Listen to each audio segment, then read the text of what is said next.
Bismillahirrahmanirrahim. Jadi kita buat program ni, kita nak adakan pembaharuan, nak mulakan dengan grup politik. Jadi dalam grup politik ni, dalam chat tu dah ada satu soalan dah. Dalam grup politik ni, saya tengokkan dia kelahi.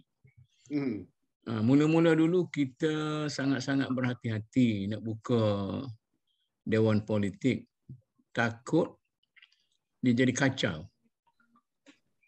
Tapi kita beranikan diri juga kerana perbalahan politik itu menyeluruh. Dalam dewan lain pun kelahi politik juga. Politik pula, politik partisan. Jadi dia datang sini, dia berbicara tentang politik dan masing-masing mempertahankan politik dia di luar ni. Sebab tu kita buka ni. Jadi mula-mula buka tu, nama apa tahu, dia punya pengurusi itu tidak aktif. Okeylah, lepas tu Dr. Fauzi datang. Dr. Fauzi jadi pengurusi.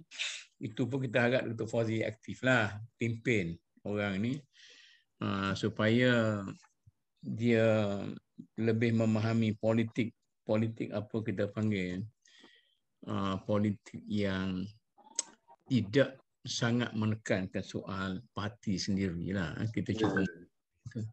Jadi perbincangan ni kita cuba nak hayati benda tu lah. Dr. Wok dengan Dr. dengan Ustazah Fatimah Syarahan nak zahirkan diri ke tidak?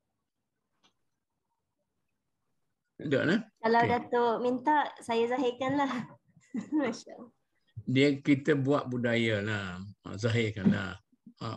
Sama ada lelaki perempuan tu, cuma kita bagi kebebasan untuk perakaman saja. Kesian dia kalau dia apa sekali. Zahirkan lah. Dia sebenarnya lebih selesa untuk perbincangan dah, lebih selesa sebab itu. Kau duduk di tengah jalan, duduk atas kereta. Itulah, anak ada kelas pukul 3:30 Datuk. Okeylah, itu tidak paksa lah. Okeylah. Jadi begini lah. Asalnya anak-anak nak kemuka soalan, ada berapa parti politik yang mewakili orang Islam dalam negara kita? Ustaz Ramazi jawab. Ustaz Ramazi. Oh, Ustaz Ramazi. Ya, Datuk. Cuba jawab. Parti politik yang mewakili orang Islam.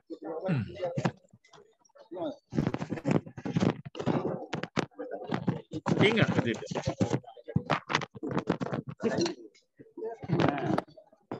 Kalau yang besar faham UMNO Kalau besar faham UMNO.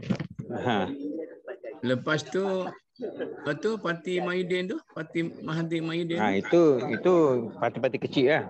Macam Bersatu, Pejuang. Maknanya mewakili Melayu Islam. Bukan ada. Berjasa. 3 dah. Jangan cepat gaduh pergi lain tu. 3 dah. PKR pun besar.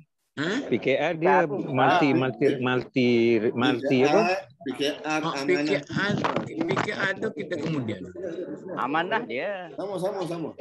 Jadi parti-parti dalam PH termasuk Amanah, termasuk juga memang majoritinya mewakili Melayu Muslim, tapi dia tidak menamakan, tidak melabelkan parti mereka sebagai. Tak apa. Jadi kita jangan jangan lihat istilah tu, lihat kepada hakiki dia, real dia. 1 UMNO, 2 PAS, ya tak? Ketiga, okey, terima kasih Ustazah. Ketiga UMNO, PAS, 3 Amanah, 4 Pribumi. Dia panggil tu? Pribumi, kemudian Pejuang, kemudian yang apa tu, Pemuda tu? Muda. Muda. Muda. Kemudian berjasa. Kemudian yang Ibrahim Ali tu. Apa nama tu? Apa tu? Tak ingat dah. Oh, siapa nama? Perkasa. Perkasa. Perkasa. Putra. Putra. Perkasa tu hak dulu. Perkasa Jadi, NGO. lebih kurang 10 tak termasuk PKR. Ada? Jadi itulah yang saya nak tajuk tu, saya tanya apa nak jadi tu. Memandangkan 60% mewakili Bumi Putera Islam, 60% diwakili oleh 10 buah parti politik. Jadi kalau kita punya crowd besar, saya nak panggil lah Ibrahim Ali, nak panggil belakang-belakang ketua-ketua politik ni, biar dia bagi dia punya reason mengapa dia menubuhkan parti politik. Ni ada lagi ni yang nak tubuh ni dah. Yang apa nama apa tu? Yang baru tubuh ni abang kepada Perdana Menteri. Apa dia? Parti baru Kamal Zaman Yaakob, abang kepada Perdana Menteri. Kamal Zaman, Parti Sosialis dia tu. Yalah Parti Sosialis. Ibarat kucing yang sedang tidur, bangun. Padahal abang dia jadi Perdana Menteri. Nampak tak? Adik dia. Adik dia jadi Perdana Menteri. Ibrahim Ali, dia nak pergi ke mana? Kemudian parti saya dulu, parti berjasa. Masa itu ada asasnya kita nak reform. Betul. Kita nak reform PAS tu. Tapi jadi kerja-kerja reform kita tu dia tidak tepat kepada sasaran. Ya, sampai sekarang tu pengalaman saya boleh bagilah nanti dalam episod ni ke episod yang lain kan. Jadi sekarang ni tak kira lagi PAS di Sarawak, PAS di Sabah misalnya, kamu semua sekali. Jadi macam mana kita minta pendakwah dululah, Ustazah Fatimah. Cuba bagi apa yang ada dalam kepala Ustazah Fatimah ni. Ada 10 parti politik mewakili, kita kata 10 lah, mewakili 60% populasi dalam masyarakat kita. 60%. Apa ulasan kita yang pertama? Kita ambil orang muda sekali lah, tolong bagi dulu kan? Kita minta, lepas tu saya baru nak belajar. Saya nampak selama ni dia lebih kepada check and balance. Saya sangat perlu check and balance. Check and balance. Semak dan imbang. Okeylah. Semak dan imbang. Okey. Saya nak dengar para syuyuh kita lah. Saya datang nak belajar ni. Kena bagi Okey, tak apa. Siapa ni nak ulas dulu ni? Ustaz Romazi lah, balik ke Ustaz Romazi sebelah. Jadi persoalan ni bukan persoalan yang saya sengaja, tetapi persoalan yang lahir sebenar. Masa saya dulu ada UMNO, ada PAS, kemudian berjasa yang ketiga. Sebelum berjasa tarik diri itu, Hamim lahirlah semua sekali. Tapi kita tak dah sampai sekarang jalan. Saya rasa ini adalah satu karut marut yang tak sepatut. Jadi saya pun kafartu bil hizbi. Terus sampai sekarang. Jadi kafartu. Jadi saya tidak nampak cara kita berjuang. Maknanya nak check and balance macam mana. Check and balance ni seorang. Tak? Ustaz Zul lahirkan diri cepat. Muhammad Naim cepat lahirkan diri. Mute suara okey. Tapi lahirkan diri. Ustaz Zul. Jadi sekarang ni bila ada 10, saya nak dengar ulasan. Mengapa parti-parti politik yang mewakili orang Melayu Islam dalam negara kita ini, yang kita punya populasinya 60% sampai 10. Siapa dia boleh bagi satu reason yang waras lah.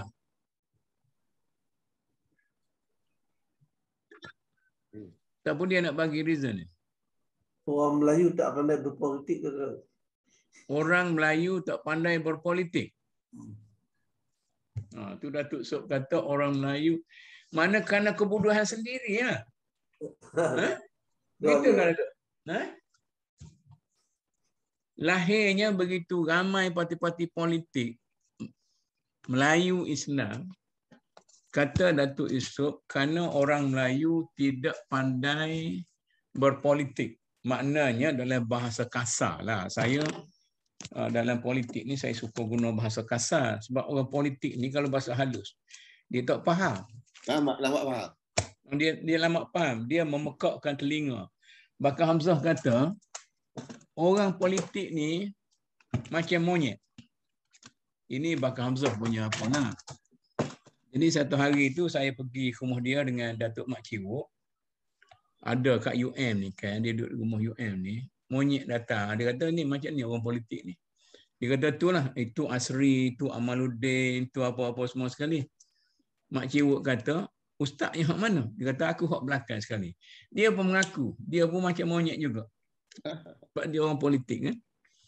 Dia kata monyet ni, kalau kita tambat pun, tak boleh duduk dekat pun, dia kelahi dengan ekor dia. Ekor sama ekor, kalau boleh rapat lagi. Kalau kita tarik jauh lagi, dia kenyih. Dia kata, kalau jauh pun dia kenyih. Dia tak boleh nak cakap-cakap, dia kenyih. Maknanya, perkelahian itu adalah satu nature, yang natural dalam politik. Ini mungkin kita bincang. Tapi Datuk Yusof kata, ini menggambarkan bahawa orang Melayu tidak mempunyai kebijaksanaan dalam berpolitik. Boleh kita bincang isu ni? Saya nak tambah boleh ke tak? Yes. Sila. Bismillahirrahmanirrahim. Politik ni perjuangan. Politik tu perjuangan, bukan monyet. Okey. Dan bila dia perjuangan, politik ni ada pemimpin dan ada pengikut. Jadi telah perjuangan itu semuanya elok.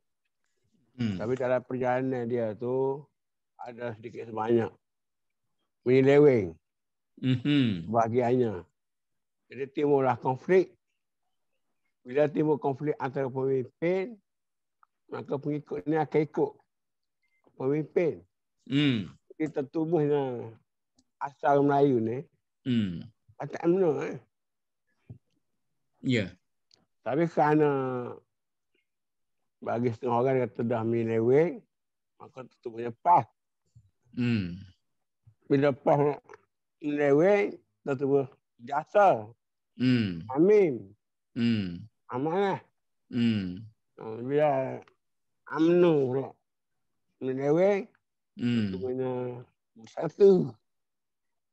Jadi setiap pemimpin ada pengaruh masing-masing. Di masing-masing pengaruh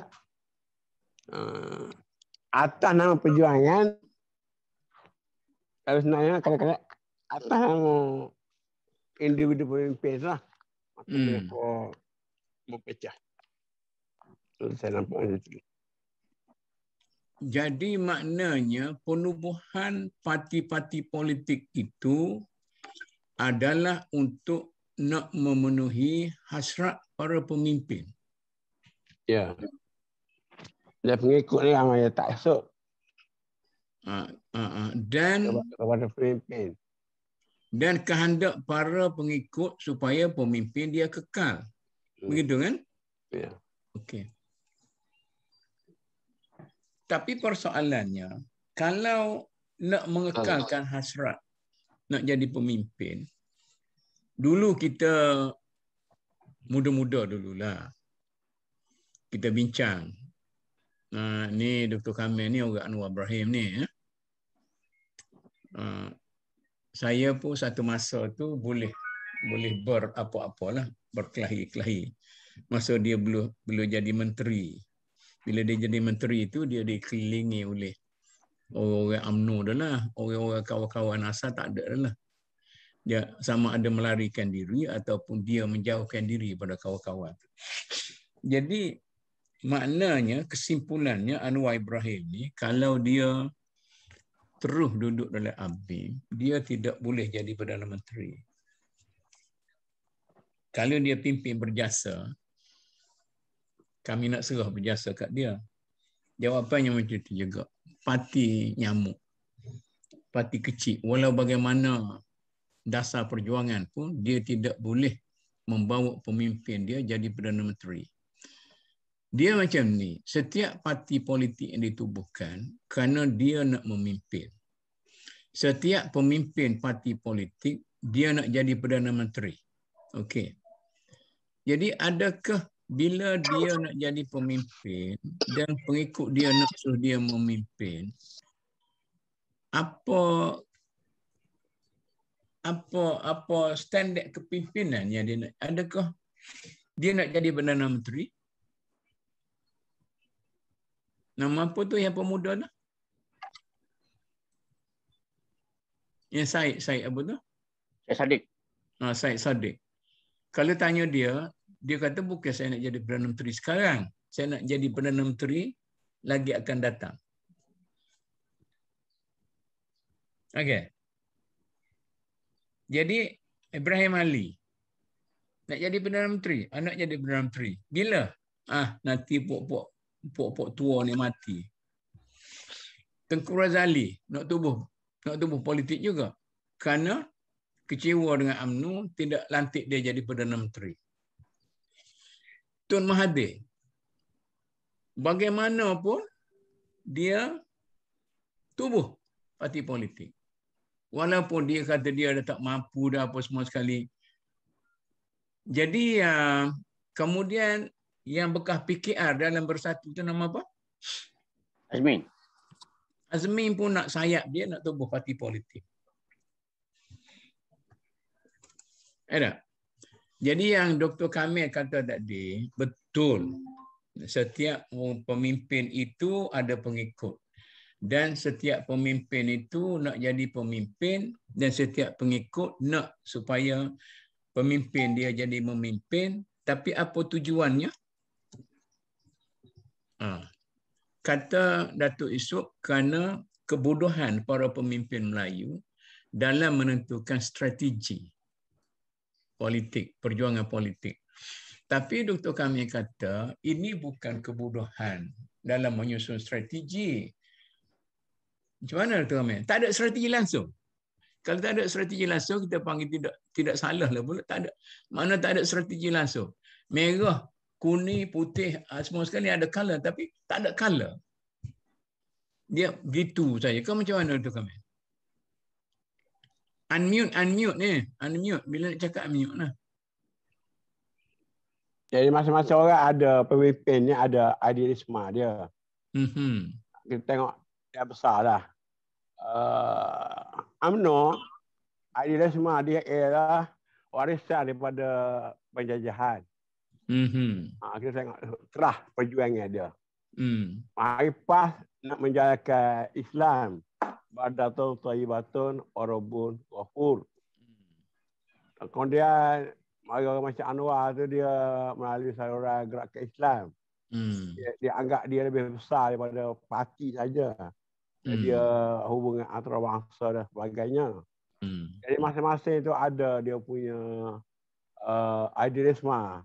Mahathir pula nak majukan orang Melayu, dia kata. Dengan bangsa lain. Jadi idealisme itulah yang saya nampak dia berlaku pertembungan. Dan masing-masing ada strategi masing-masing. Cuma politik ni dia bergebuk pengaruh dan bergebuk kuasa.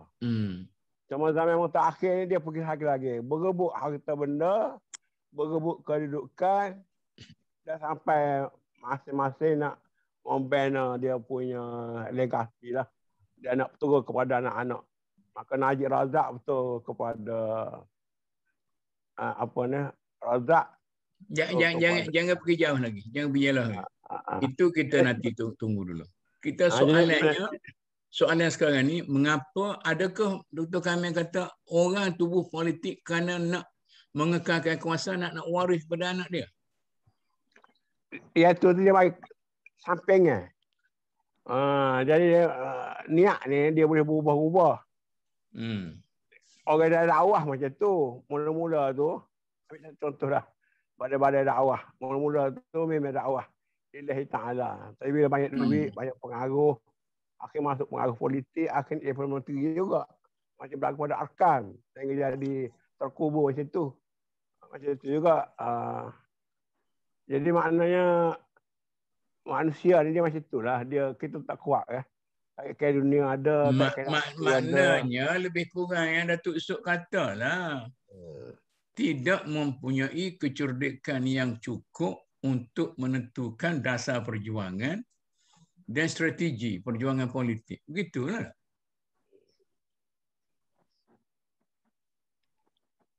Okey, kita terima yang Datuk Sok. Mana tidak mempunyai pandangan politik yang jelas. Sebab kedua.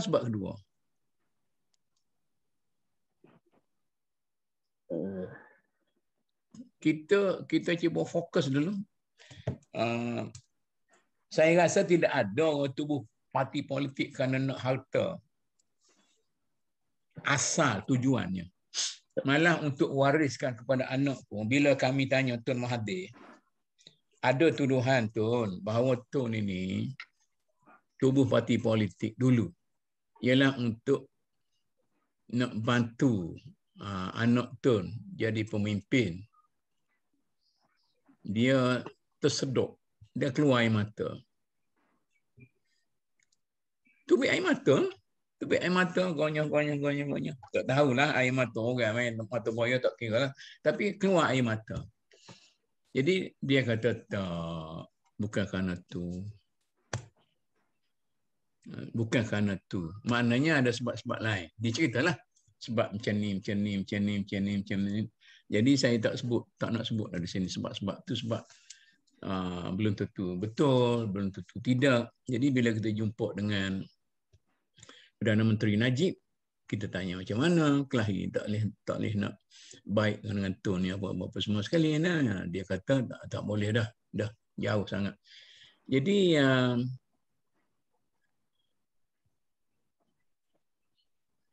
nak kata bodoh betul ke Datuk Yusof?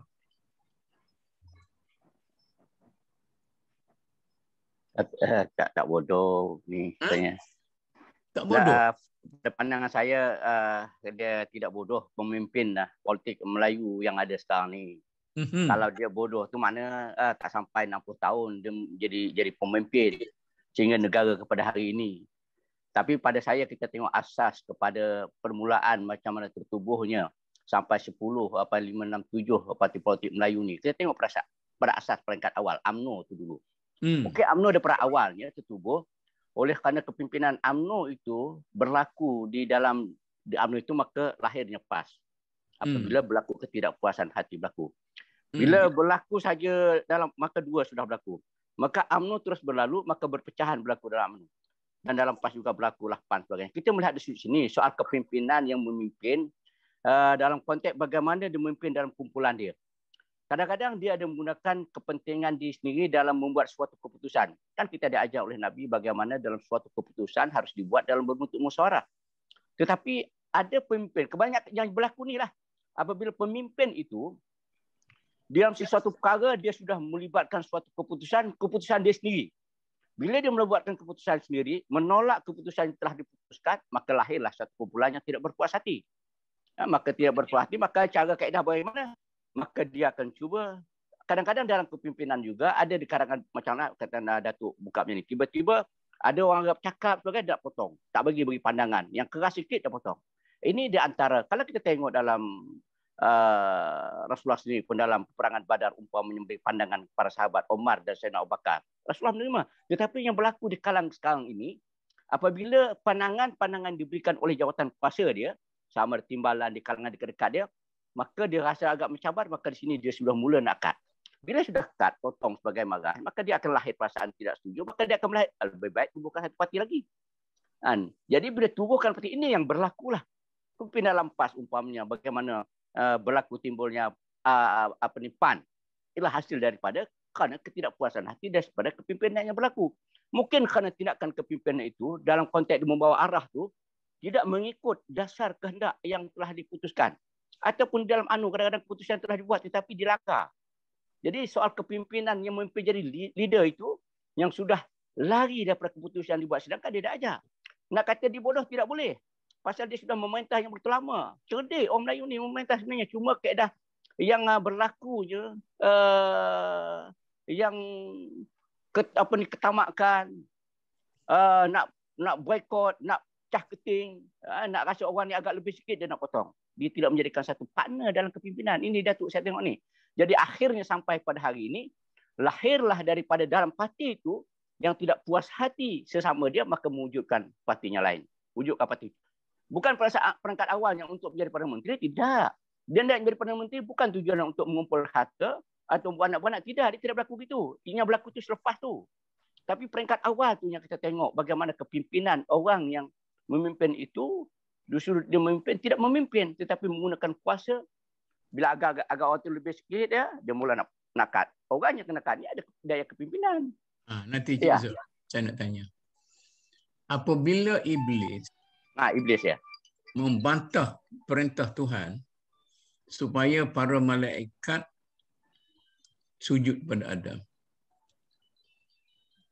Dalam studi kita, dalam sejarah manusia, apakah pada waktu dia membantah peringkat awal tu, dia ikhlas mempertahankan logik pemikiran dia ataupun dia sudah tak betul lah pada waktu dia mula-mula bantah? Ya. Apabila kedudukan dia ni adalah kalangan orang yang dirasa dia hebat, bagus, maknanya daripada satu cahaya dia dibandingkan, tiba-tiba orang yang lantik adalah kalangan tanah yang kotor dibandingkan dengan dia. Ia ni nak dilantik sebagai seorang khalifah di sini. Memang dia tak setuju lah untuk sujud untuk orang yang baik ni, sujud kepada dia. Maka di sinilah berlaku ketakburan di dalam jiwa dia. Maka ini adalah satu proses kejadian di muka bumi. Jadi inilah berlaku, Datuk, saya fikir dalam kepimpinan dia baguslah. Umpamanya Datuk sebagai contohlah, kira Datuk selama satu kepimpinan. Jadi iblis ni ceritanya ialah antara malaikat yang paling kanan. Ya. Tapi mengapa dia sampai menderhaka kepada Tuhan? Kerana tak sanggup nak sembah, nak sujud kepada satu makhluk yang dianggap sebagai lebih rendah daripada nature dia. Saya nak mencelah boleh kah? Boleh, silakan. Tak payah minta izin lah, mencelah lah. Ini perbincangan sudah biasa dah. Iblis dengan malaikat saya tak tahu, tapi dalam buku-buku tasawuf lah. Bila kita bincang manusia, kalau kita baca bab zuhud, dia teramai orang boleh zuhud dalam bab harta benda. Tapi zuhud yang paling suka ialah zuhud untuk menjadi pemimpin dan ketua. Jadi ini sebahasa dengan tabiat asasi manusia tu. Dalam bab zuhud harta ramai orang boleh. Tak apa, harta tak ada. Tapi zuhud nak jadi ketua, zuhud nak memimpin tu, kita tengok memang dia ada tendensi untuk masing-masing orang nak jadi ketua. Seboleh-boleh je. Betul kata teori ni. Siapa dia ahli falsafah sini? Sama ada Dr. Fauzi. Nanti jangan panjang-panjang sangat. Saya rajak pandangan. Saya rajak pandangan Qardawi dalam buku dia Az-Zuhd. Tak apa, okey. Tak usah bagi dalil sangatlah, susah kita nak bincang. Kerana nak kata apa tu dalam bahasa Melayu, syahwah ni makna dia apa? Semangat ataupun apa kami? Syahwah ni, keinginan untuk menjadi ketua. Macam mana Dr. Fauzi?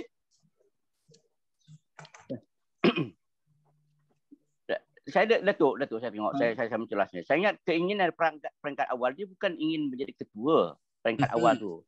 Tetapi apabila berlaku orang yang memimpin itu sudah tidak sebulu dengan dia, maka dia terlahir untuk menjadi ketua daripada pengikut tadi. Mana satu kumpulan ni, maknanya ketua yang sedia ada tadi sudah mula memboikot, sudah mula tindakan-tindakan bercanggah dengan dasar prinsip perjuangan dia. Maka seorang ini diangkat. Dia secara spontan lah kerana ada kemampuan. Pemimpin ni dia apabila orang tu ada kebolehan, kemampuan, dia akan diangkat. Itu ya. Jadi bila dia rasa diangkat, maka dia bersedialah untuk memimpin. Itu yang berlakunya. Kalau tidak, dia tidak bukan saya saja, okey saya nak jadi pemimpin. Tak ada lagi. Saya nak jadi pemimpin. Tidak, dia tidak akan jadi begitu. Datuk pernah tengok tak? Kalau ada dah kita jumpa, okey saya nak jadi, tak ada. Dia akan mesti diangkat berdasarkan pada kemampuan dan kebolehan dia. Tetapi pelaksanaan itu yang akan menjadikan kecoh dan sebagainya. Kadang-kadang inilah di antara sikap manusia tadi ini. Okey, saya banyak persoalan. Okey. Assalamualaikum. Saya dalam perbincangan, tak sunat dah sekarang ni kau tengah perbincangan. Betul, ya. Siapa dia? Saya Muhammad Fadil. Saya Dr. Muhammad Fadil. Tunggu, Dr. Fadil. Okey.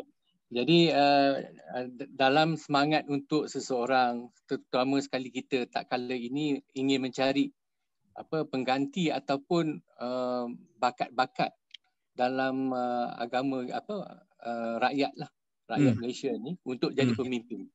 Kerana kalau kita tersalah pilih, maka rugilah kita. Dalam peringkat menjadi pemimpin ini, saya dapati kebanyakan kita mungkin ada kompetensi, ada kemampuan, tetapi untuk mengangkat diri sendiri biasanya perlukan sokongan dan dukungan rakan-rakan, masyarakat sekitar dan sebagainya. Tapi malang sekali, kebanyakan kita, bagi saya nampak kita perlu terus menuntut ilmu ni. Menuntut ilmu. Jangan jauh sangat. Ya, maksud saya ialah jangan jauh sangat. Soal sekarang ni, mengapa sekarang ini terlampau banyak parti-parti politik sampai lebih daripada keperluan? Saya ikuti tadi bahawa keperluan ini diwujudkan kerana kita nak memilih pemimpin pun kita tak tahu. Sedangkan pemimpin itu mungkin depan mata sebelah kita, tapi sebab kita tak tahu kualiti pemimpin yang kita nak sokong pun kadang-kadang kita sebagai umat sendiri pun tidak dapat mengenali kualiti kepimpinan. Dan mereka-mereka yang dapat memegang satu-satu pucuk pimpinan, mereka ada yang tidak memahami asas agama tu. Bagi saya kerana contohnya kita nampak mudah mazmumah dan mahmudah. Sesuatu yang baik dan sesuatu yang buruk. Tetapi kebanyakan kita hanya menghukum pada yang kita lihat. Tetapi kita tidak membawa kepada diri kita kerana kalau kita dijadikan pemimpin, tanggungjawab dan juga kesannya itu amat tinggi dan bukan mudah untuk jadi pemimpin. Tetapi kalau kita mempunyai kefahaman dan pemahaman perkara yang mudah saja, mahmudah dan mazmumah. Kebanyakan kita biasanya meletakkan hukum pada orang tetapi tidak pernah membawa balik kepada diri sendiri untuk diperbaiki dan memperbetulkan tindak tanduk kita. Sama ada dalam kita buat keputusan. Nanti Ustaz Fadil. Macam ni lah. Cuba elakkan daripada kita bersyarah hurai habis masa kita nak bincang ni. Kita bincang macam duduk atas dangau ya. Bagi sikit-sikit ya. Ya. Jadi contohlah macam kita bagi contoh tadi, iblis tu kenapa dia boleh engkar, sedangkan pada asal kejadian kita pun awal-awal kita semua dah memperakui Allah itu Tuhan. Tetapi oleh kerana dalam banyak-banyak kejadian yang sanggup menanggung rahsia tu adalah insan, yang dikatakan manusia tu, itu bagi saya adalah menanggung rahsia. Okey. Tidak ada. Okey. Tadi yang pertama katanya kerana kita tidak begitu cerdik dan tidak tahu menyusun strategi. Kalau kita tahu susun strategi, kita akan berkumpul dalam 1-2 parti politik sahaja. Satu. Yang kedua, kata dia ini kerana nak memenuhi naluri kepimpinan. Dia rasa nak memimpin, kerana orang lain tak betul kepimpinannya. Teori yang ketiga apa?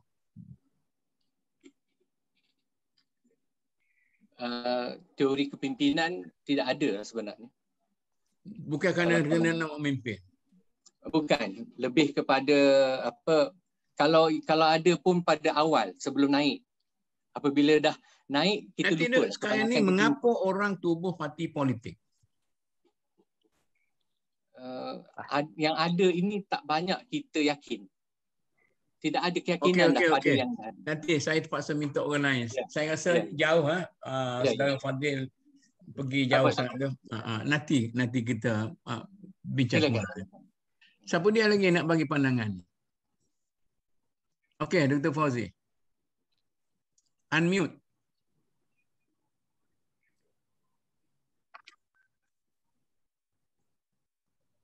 Unmute.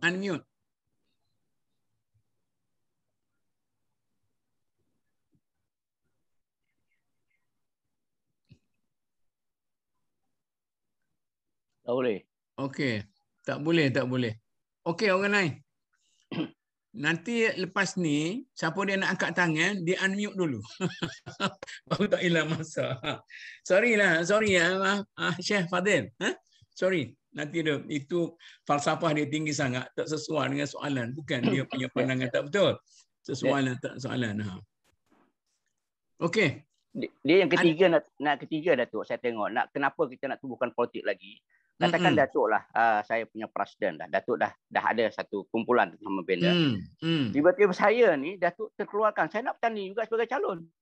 Jadi bila saya nak bertanding calon juga, bila Datuk keluarkan saya daripada calon itu, maka yang baiknya saya menunggukan satu lagi parti untuk saya menjadi presiden dan saya boleh bertanding untuk satu lagi calon. Dan ini meletakkan saya kedudukan situ. Itu di antaranya yang menunjukkan itu. Itu sebablah di antaranya PAN. Jadi kerana nak kepada platform untuk sendiri dan geng sendiri. Ya, maknanya tidak ada lagi dia nak kena pilih. Dia sendiri dah secara automatik dah bila menjadi presiden terpilih untuk menjadi calon. Di sini bermulalah dia. Itu saja teori yang ada. Dia macam ni. Saya punya pandangan dalam pilihan raya ni, dia tidak akan ada sebuah parti pun yang menjadi parti majoriti. Maka kerajaan mesti ditubuhkan berasaskan kepada gabungan parti. Betul. Betul, Betul. Setuju. Cuba bangkang saya punya teori ni. Jadi oleh kerana masing-masing sedar bahawa itu keadaannya, masing-masing nak jadi kingmaker. Okey? Betul. Dia kata kalau saya menang 3-4 kursi pun, kemungkinan saya boleh jadi Perdana Menteri. Kalau 2-3 kursi tak boleh. Dia hanya boleh menjadi sebahagian daripada dia. Teori macam ni. Dalam pilihan raya ni, kesemua 10 parti politik tu ada kursi masing-masing. Siapa dia yang mempunyai personality yang kuat, dia boleh nego pada waktu itu, dia boleh jadi Perdana Menteri macam Mahathir bawah. Macam mana? Ya. Itu saya setuju tu pandangan Datuk tu. Apa dia dalam itu bukan pandangan saya tu. Pandangan saya kemukakan saja. Ini realiti yang berlaku sekarang ni. Menjadi kingmaker. Kingmaker ni kadang-kadang 18 kursi dia boleh jadi kadang-kadang tidak dia jadi Perdana Menteri tak apa, tapi dia menyusun dasar apa kehendak dia dilaksanakan. Itu satu di antaranya. Selain daripada dia nak menjadi Perdana Menteri, tetapi satu perkara yang dia berada di belakang untuk menentukan hal 7 dasar dia untuk dilaksanakan. Yang kedua. Jadi sekarang ni dalam keadaan katakan dia berpecah tadi, ada di kalangan 10 ni dia tidak boleh jadi satu yang kuat. Yang Melayu ni sekarang ni dia tak boleh lagi dah. Kerana dia sudah berpecah. Apatah lagi bila dikeluarkan daripada bangsa yang kumpulan lain, masa lain tidak bersama, maka dia hanya Melayu saja dia tak boleh. Dia tidak boleh lagi pada pandangan saya tidak boleh lagi hanya ketika seluruh ni dia tidak boleh sebab Melayu ni dia tetap akan berpecah. Jadi pada dia lebih baik walaupun dia nanti itu soalan mungkin 3-4 minggu akan datang. Okey. Jadi yang hari ni tu tujuan utamanya. Jadi sekarang ni pada dia dengan ada 5 kursi ini dia sudah rasa dia masa cukup dia berada dalam mana-mana dia nak boleh duduk. Ini pada dia rasa tak apa dah duduk dia satu parti yang lain walaupun kecil parti dia tapi dia cukup ada 2-3 kursi seperti mana pandangan Datuk tadi. Okeylah. Boleh? Saya boleh? Ya, saya lah. Boleh dah? Okey. Pandangan saya setujulah dengan pandangan Prof. Kamil. Saya tahu tadi bahawa masalah utamanya masalah dalaman ni. Kita masing-masing bila sampai satu masa, masing-masing nak menikmati kuasa. Ya, jadi itulah bila laluan pertama mungkin tersekat, buat parti baru. Masing-masing nakkan kuasa, nak merasa sikit kuasa. Ya, saya ingat Dr. Mazhar pernah sebut, dia kata, saya fikirlah kalau PAS jadi pemerintah pun dia buat kawan sama macam nak buat juga. Ini betul. Maknanya jangan pergi sampai situ. Peringkat awal lagi ni.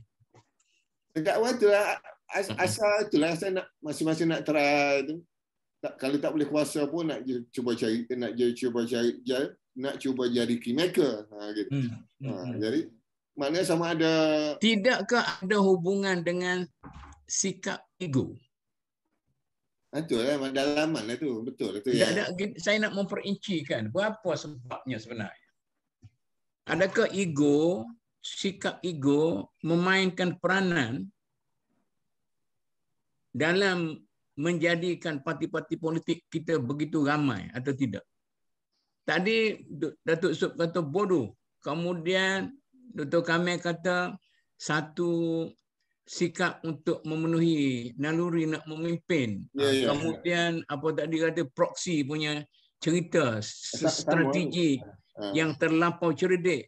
Kemudian saya lebih setuju dengan pandangan Prof. Kamil dan saya tak apa setuju kata tak cerdik, tak pandai strategi dan sebagainya. Memang itu naluri hendak menikmati sedikit kuasa. Kalau tak boleh jadi parti yang pemenang majoriti pun, sekurang-kurang boleh jadi kingmaker. Kita turut jalur Dr. Kamil, Dr. Fauzi ni. Benar ke tidak bahawa naluri manusia itu nak jadi pemimpin? Naluri yang luhur. Semua orang nak jadi pemimpin. Betul macam tu. Pengalaman saya di Kelantan, tahun 78, bila berebut antara Datuk Nasir, Wan Smail, Haji Sohak dan Nikman. 4 orang. Orang yang nak jadi Menteri Besar dan Datuk Asri telah melaga-lagakan mereka ini. Supaya dia akhirnya dapat keuntungan. Itu politik lah. Soal pelaga kawan ni, itu saya pengalaman dengan Datuk Nasir.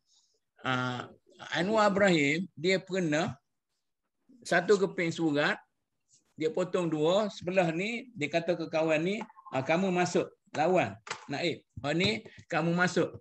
Kertas yang sama dia potong, dia lagakan 2 tu, suruh berkelahi 2-2 tu. Okey. Jadi soal yang sekarang ni, kalau begitu, saya tengok Datuk Nasir dia lari daripada rebutan. Walaupun dia pada waktu itu Menteri Besar sebenar. Dia lari pergi Tanah Timur. Tinggal 3 orang berebut. Maknanya kalau kita macam tu, maknanya adakah Datuk Nasir tu seorang yang abnormal pada waktu itu kerana melarikan diri daripada rebutan kuasa, ataupun dia yang normal? Jadi kalau kata setiap orang tu mesti ada kecenderungan untuk menjadi pemimpin, maka dia akan berebut 4-4 tu, tapi dia lari. Dia kata saya tidak sanggup nak berlawan macam ni. Okey, dia pun lari. Jadi macam mana ni? Kita boleh soal ni lah. Kenapa yang orang nak berebut jadi pemimpin atau sekurang-kurang jadi kingmaker ni? Pasal saya rasa yang utamanya untuk mendapat syuhrah, popularity. Bila jadi pemimpin, tak ada duit. Tak apa, tak boleh buat empire harta. Tak apa, puncak kemasyhuran. Itu yang nak sangat ni. Manusia ni nak pada syuhrah. Itu selapis lagi. Maknanya Dr. Fauzi tetap mengatakan kerana keinginan untuk menjadi pemimpin. Begitu kan? Ya. Ada sebab-sebab lain lagi? Saya berpendapat, satu, dari segi kepimpinan ni, setiap manusia tu memang patut mesti nak ada kualiti kepimpinan. Tapi dalam hal politik ni, bila Datuk yang tadi Datuk Zuri kata dia tarik diri tu, kemungkinan dia mempunyai sebab kerana dia tahu tanggungjawab untuk menjadi pemimpin sebenar itu akan dipersoalkan bukan setakat dunia, kan? Jadi setengah-setengahnya mungkin macam contoh kenapa banyak lagi parti nak diwujudkan, kerana yang ada ni tak boleh kita nak sokong, sebab dengan masalah mahkamahnya, dengan tingkah lakunya, dengan kes-kes tertentu. Jadi kalau macam tu, tak apalah, tidak kita perlu buat keputusan dah. Mungkin ada yang putih, yang hitam, yang kelabu, yang kuning, yang kuning apa itu okeylah, biasa dah.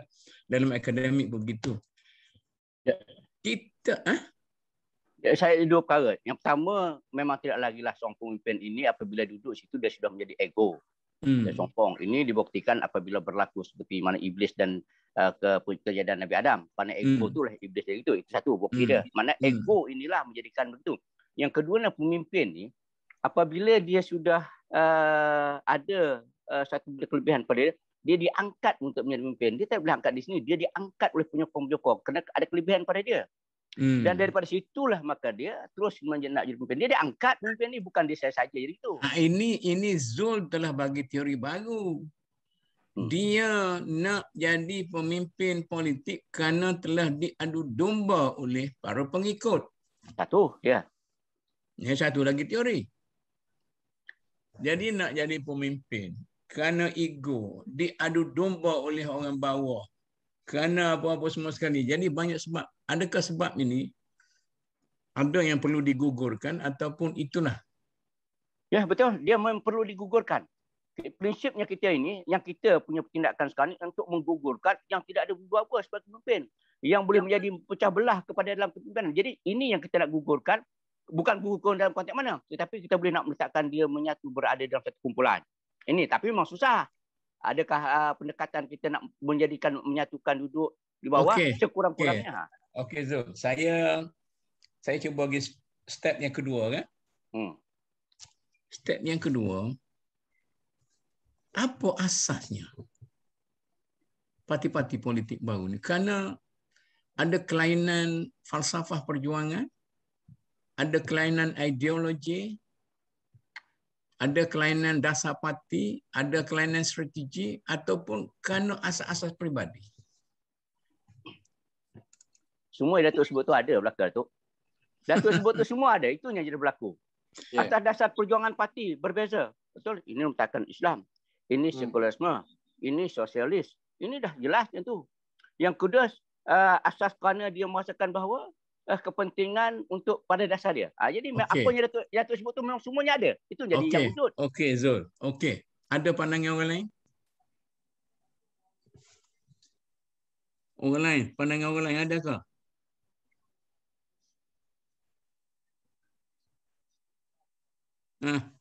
Atas dasar untuk kembali pada sirah Rasulullah tu, itu pun ada juga golongan tu. Nak balik maknanya falsafah lah, falsafah perjuangan lah. Dr. Fathi, cuba bagi pandangan. Siapa lagi nak bagi pandangan ni? Saya call tu, saya nak suruh nak bangkitkan supaya semua kita boleh bagi pandangan. Saya nak jelas sikit lagi lah. Ya. Kita kena tengok yang positif pun ada. Orang merasa dia bertanggungjawab untuk bawa umat maju. Jadi dia baca hadis, dia tak kamu adalah pemimpin. Nanti Dr. Kamil, tunggu. Itu tadi hak tu dah jawab dah lah. Sekarang ni, bila dia tubuh parti politik. Parti politik ni, banyak parti politik tu adalah adakah kerana dasar perjuangan, falsafah perjuangan, strategi perjuangan ataupun macam mana?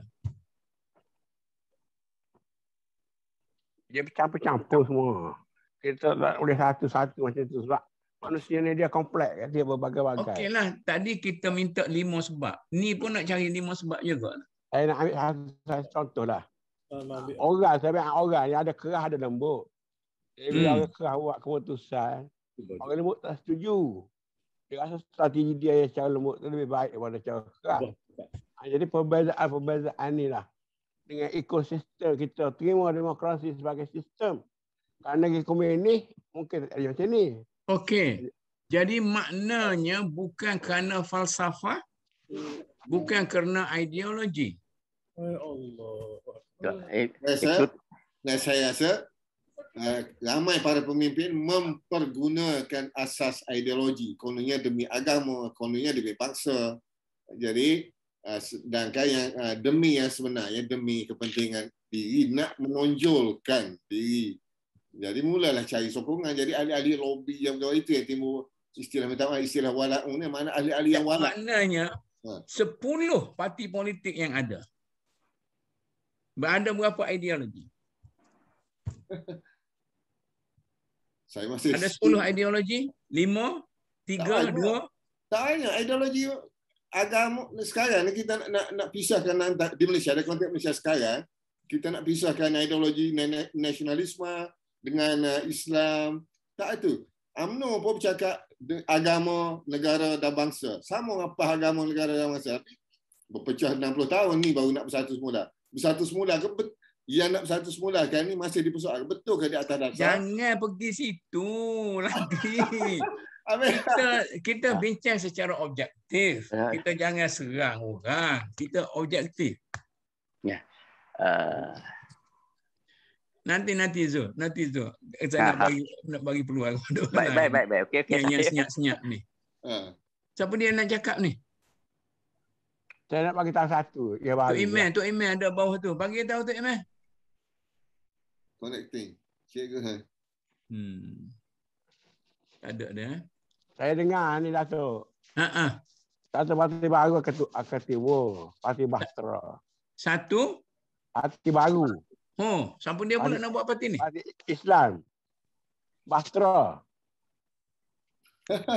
Siapa dia nak buat ni? Dah hantar dah kepada Pertuan. Pasal dia kata, selama ni kita duk menumpang orang. Tak cari kerja belakang. Kita nak hak kita sendiri pula. Mana? Tak lari daripada. Siapa dia ni? Bahtera ni, kenyataan dah keluar. Dia ni daripada orang Ikram. Tapi Ikram dah nafi sebagai daripada Ikram. Tapi maknanya orang Ikram. Asalnya orang Ikram. Tapi dia memang dia Ikram. Tapi bukan nama Ikram lah. Kalau kita kat Cikgu Rahim lah ni. Ada orang lain. Cikgu Rahim Manjung. Siapa dia? Datuk Mustafa tak usah kat tangan lah. Cakap terus. Ya. Mana boleh Datuk. Saya main segar-segar macam tu. Tak boleh. Segar. Ini perbincangan ni bukan macam dalam seminar. Ya. Okey, pertama sekali. Kita berbual-bual di bawah wakaf. Saya orang Ikram. Okey. Dan kita tahu tentang Parti Bahtera Sejahtera ni tadi. Seperti mana Ustaz sebut tadi. Bagi tahu. Dia bukan Parti Ikram. Dan Ikram pun duk marah ni dengan puak-puak ni. Juga. Sebab dia Ikram tidak ada plan buka parti politik atau apa pun. Tetapi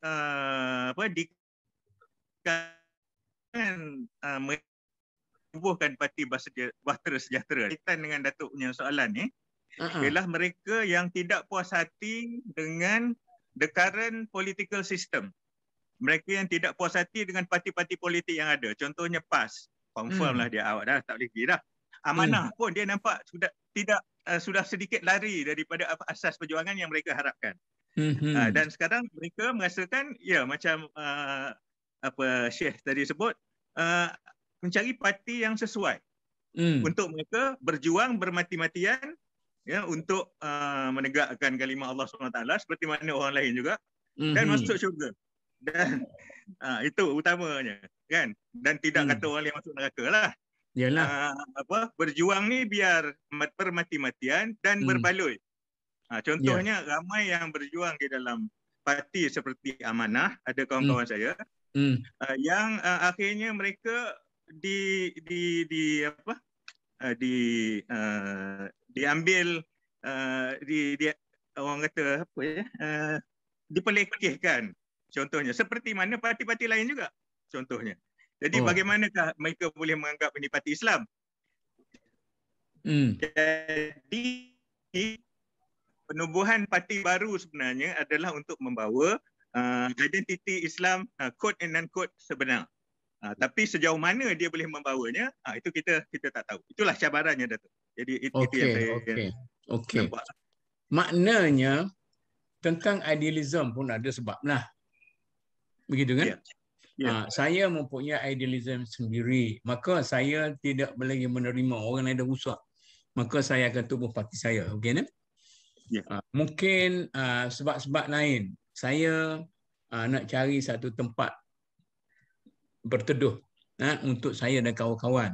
Sebab orang lain tak terima saya. Jadi begitu banyak sekali parti-parti politik yang ada. Kemudian yang soalan saya tadi, maknanya ada Datuk Mustafa kata ada salah satu sebabnya ialah kerana ada idealism. Bukan kerana opportunity, bukan kerana apa. Okey. Jadi kalau macam tu tentang idealism, saya nak tanya sikit lagi Datuk Pa. Apa beza antara PAS, Amanah dan UMNO dari segi idealism perjuangan? Dan kalau Pribumi, apa tu yang Parti Muhyiddin apa nama? Parti apa? Bahtera Sejahtera. Lepas ni kita tanya Datuk Ustaz. Cukup-cukuplah cakap tentang apa tu? Blaster betul kita cakap tentang politik ni hari ni. Macam mana? Apa beza antara PAS, UMNO, apa tu parti apa Pribumi apa tu? Bahtera Sejahtera. No, yang lain ini. Bersatu. Bersatu. PPBM bersatu. Dan apa tu Amanah. Yang Sejahtera tu masih dalam idea. Kalau saya ialah secara umumnya saya nampak seperti mana yang disebut oleh kawan-kawan sahabat-sahabat yang lain, banyaknya abang-abang saya ni. Basically dia kuasa, kuasa.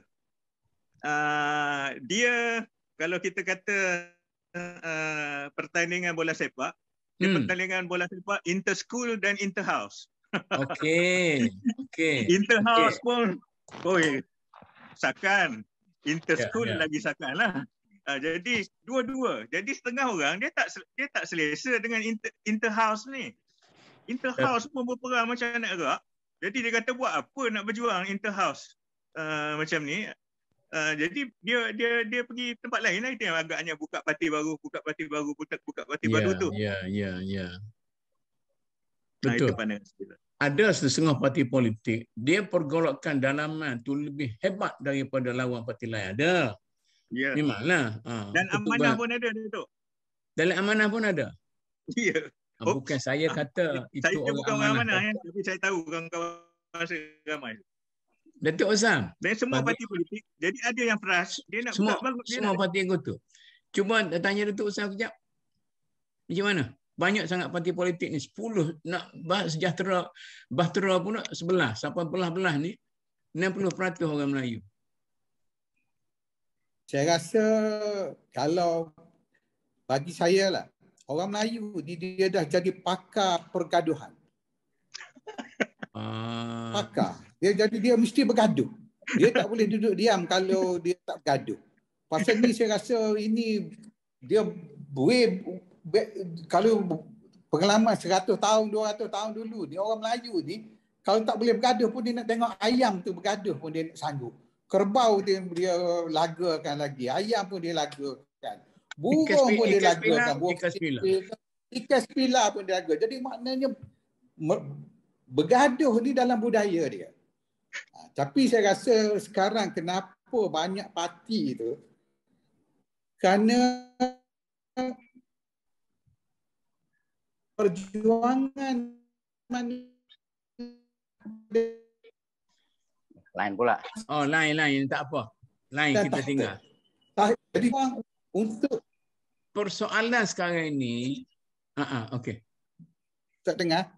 Persoalan sekarang ini adakah tidak berbahaya kepada survival umat ataupun tidak? amat berbahaya, tapi kerana mereka ni mabuk kuasa. Bila orang mabuk ni dia lupa benda lain. Kan, orang mabuk bining pun dia lupa. Kan, rumah pun dia tinggal, tangga rumah pun dia lupa. Jadi itu saya rasa kan, pasal bila mabuk tu Tuhan pun dia lupa. Jadi ini saya rasa peranan orang macam Profesor Dr. Mahmud Zudi ni kena bersuara dengan lantang untuk kembalikan, menyedarkan, kata kena sakit kepala. Kena sakit kepala pokok ni. Hei, mari sini. Bukan pakai sakit supaya dia sedar. Pasal sekarang ni parti baru. Hari ni, 2 minggu lepas parti abang Perdana Menteri. Buka parti baru. Jadi semua orang nak buka parti.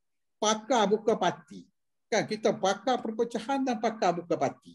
Betul. Jadi itu saya rasa satu strategi mewujudkan proksi untuk menampung kelemahan-kelemahan. Tak. Dia kalau proksi ni kita tengok DAP. Itu proksi. Itu betul-betul proksi. Dia menampung kelemahan MCA dengan gerakan DAP itu adalah proksi dia. Kita ni buka parti semakin lemah. Tak tahu proksi siapa. Kan? Pasal semua orang nak jadi presiden. Jadi saya rasa itu. Jadi maknanya kita kena sedar, maknanya manusia ni kita hak boleh jadi tok imam tu orang hak bacaan paling bagus. Akhlak paling bagus, dia boleh jadi ketua. Tapi sekarang semua orang nak jadi ketua. Bila ada duit sikit, dia rasa dia nak jadi ketua. Dia ada kedudukan sikit, dia nak rasa jadi ketua. Tapi sedangkan ketua ni adalah orang yang terpilih. Bukannya dia punya kriteria tu dia lupa kepada kriteria. Tapi sebabnya Prof, Amor rasa penyokong tu salah. Pasal penyokong tu, pasal dia rasa bila orang dia layak, rasa patut jadi ketua, tak jadi ketua, dia akan tinggalkan pasukan tu, dia pergi buat benda baru. Jadi saya rasa basic tu dah jati diri orang Islam Melayu tu sendiri dah punah lah, dah rusak, dah robek. So saya rasa kita kena kembalikan mereka ke pangkat jalan. Dan yang boleh kembalikan ni adalah ulama-ulama dengan academician yang bukan politik. Pasal orang politik ni dia dah keutamaan dia tu mengatasi segala-gala. Kita tengok bagaimana PAS rosak, bagaimana parti yang klaim Islam tu rosak. Kan, maaflah orang PAS kalau yang ada, tapi betul.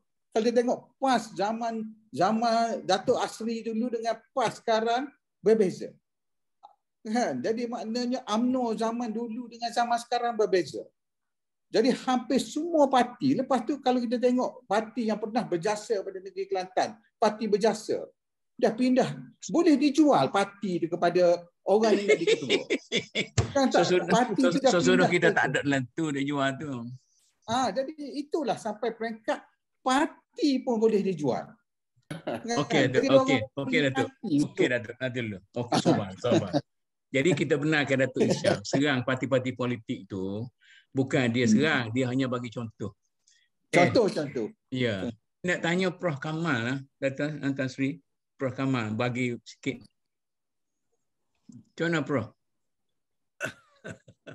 Allah, saya seronok dengar ni. Sebenarnya itulah saya kata, saya nak tahu apa sebab kita bertambah celaru ni kan.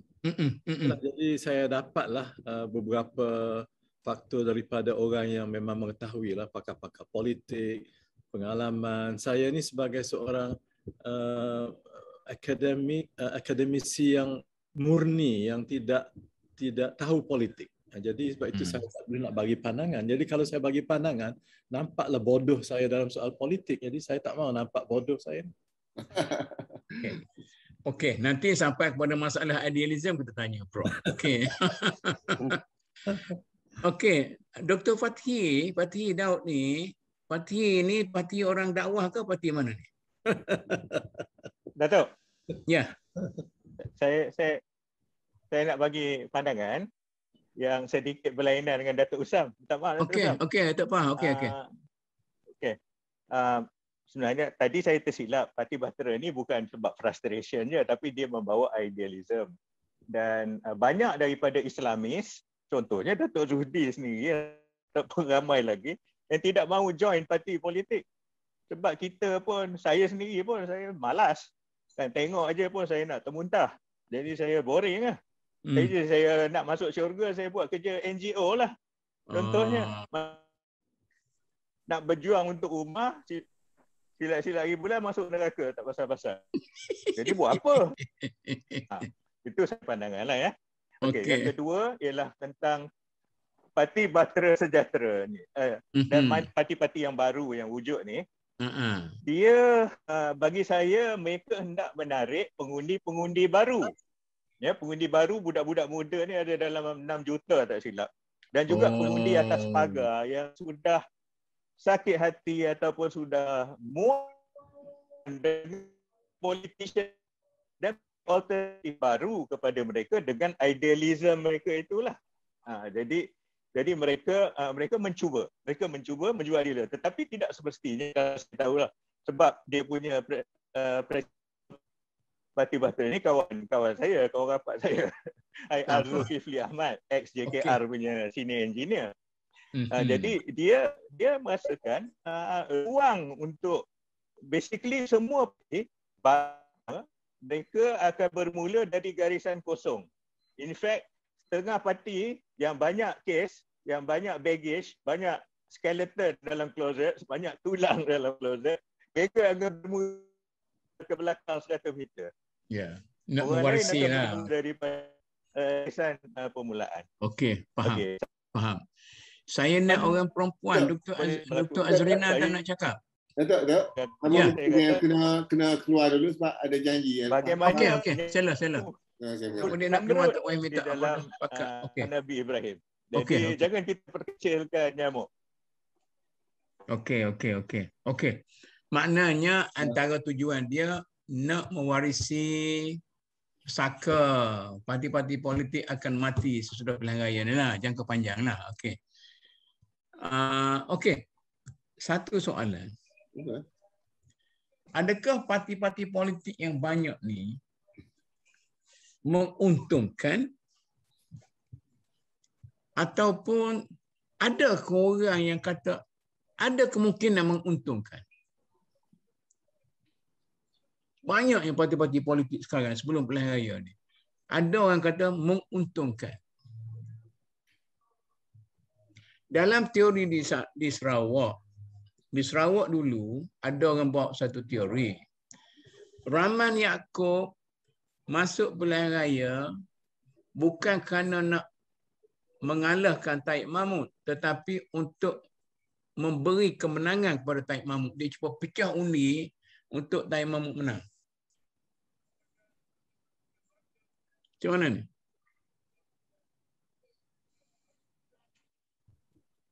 Boleh saya cik tu. Ataupun ada orang lain. Ya Zul, tak ada orang lain. Ya, pada saya Datuk. Apabila banyak ni dia tidak menguntungkan. Perpecahan ini kan membawa kepada kemusnahan banyak perkara. Datuk tengok apabila dia berlaku banyak, dia akan berlaku pertembungan sesama. Bila berlaku pertembungan sesama, di bahagian sana dia tidak berlaku pertembungan. Maka di situ sudah menunjukkan bahawa bila ramainya parti Melayu, satu kumpulan parti Melayu ini, sudah tentulah dia tidak akan memberikan satu keuntungan pun. Ini pun dah jelas dan nampak apa yang berlaku pun. Dan kita pun tahu bahawa perpecahan ini akan bawa kemusnahan. Itu jelas dah saya kata betul. Jadi ini peranan kita sekarang ni. Perpecahan ni jangan kita teruskan. Ini yang peranan kita nak menyatukan supaya jangan berlaku perpecahan. Perpecahan memang dia akan memusnahkan. Akhirnya Melayu akan tinggal sikit. Nanti peranan kita kemudian. Nanti bulan depan. Jadi perpecahan ini akan menjadikan kita bertambah kecil. Bukan bertambah besar. Dia tidak besar. Dia akan jadi kecil.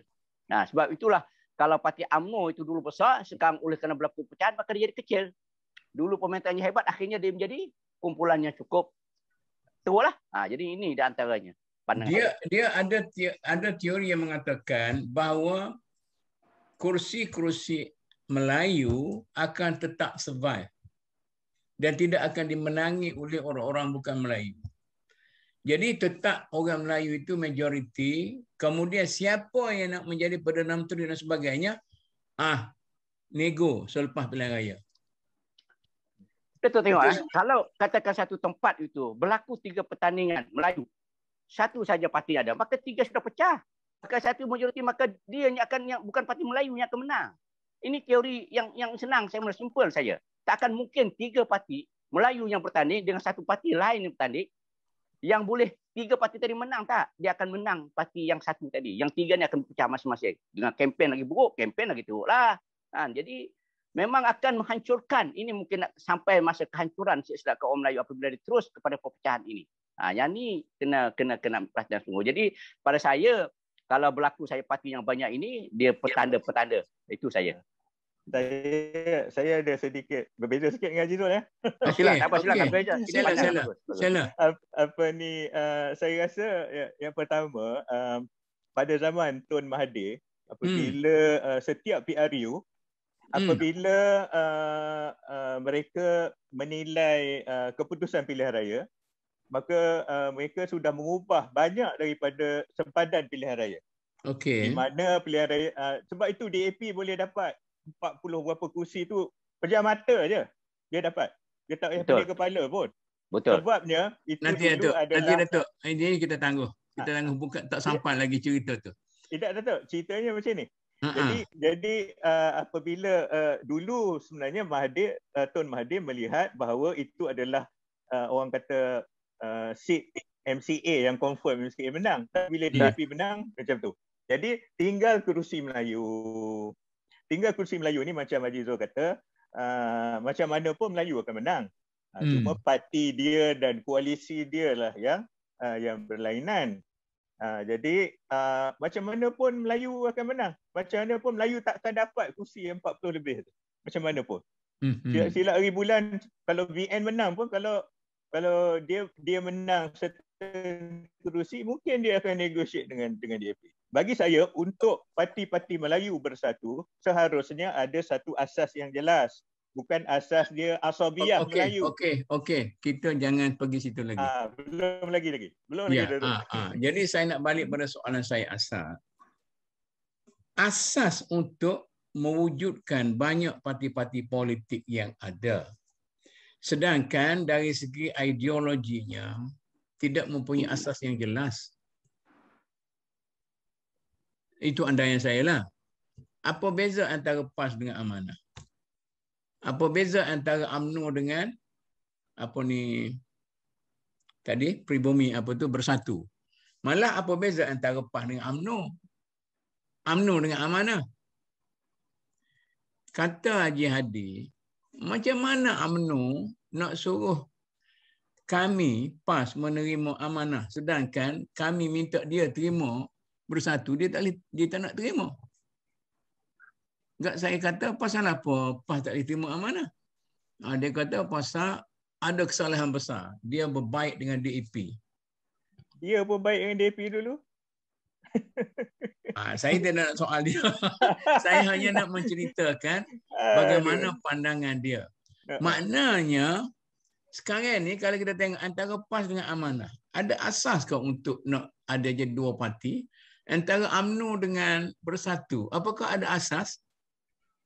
Seolah-olah dari segi ideologi tidak ada asas. Maka kalau tidak ada asas dari segi ideologi, ada sebab-sebab lain, ada asas lain.